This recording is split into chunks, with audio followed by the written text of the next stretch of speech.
ఏమనంటే బీసీ వాదం అంటాడు. ఏమనంటే మల్లన్న గారు మీరు బీసీ వాదం అంటారు. బీసీ వాదం బాజాప్తగా రావాలి, బీసీ బిడ్డలందరూ ముందుకు రావాలి, బీసీలలో చదువుకున్న వాళ్ళు రావాలి, బీసీలలో పోరాడుతున్న వాళ్ళు రావాలి. నా కాన్సెప్ట్ ఎస్సీ ఎస్టీ బీసీ మైనారిటీతో పాటు ఉన్నత వర్గాల పేద బిడ్డలకు మా కాన్సెప్ట్. మల్లన్న కూడా బీసీ బిడ్డనే కదా, మరి బీసీ బిడ్డనే కానీ తన వ్యక్తిగత స్వలాభం గురించి కదా తను మాట్లాడేది.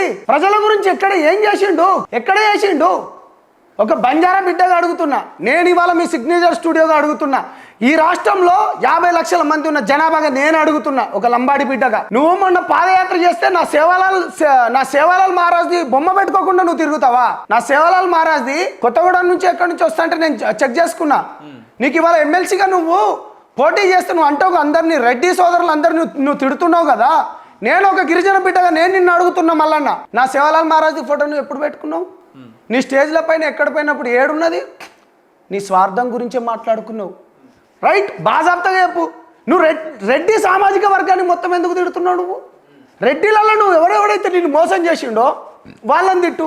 ఎవరెవరైతే నీకు అంటే రెడ్డిలో కూడా పేదలు ఉంటారు కదా, బరాబర్. నేను ఏమంటున్నా అంటే, నేను ఇవాళ వీళ్ళ గురించి, బ్రాహ్మణ సోదరుల గురించి కూడా నేను మాట్లాడాలి. ఎందుకంటే ఉన్నాం, మనం పొలిటికల్లో ఉన్నాం. కులాలతోని ఎక్కడ కుల రాజకీయాల పైన నువ్వు రాజ్యాంగం నిర్మించింది ఎక్కడ లేదు ఉపేందర్. నువ్వు ఇలా కులాలను ఎందుకు విడగొట్టాలని చూస్తున్నావు?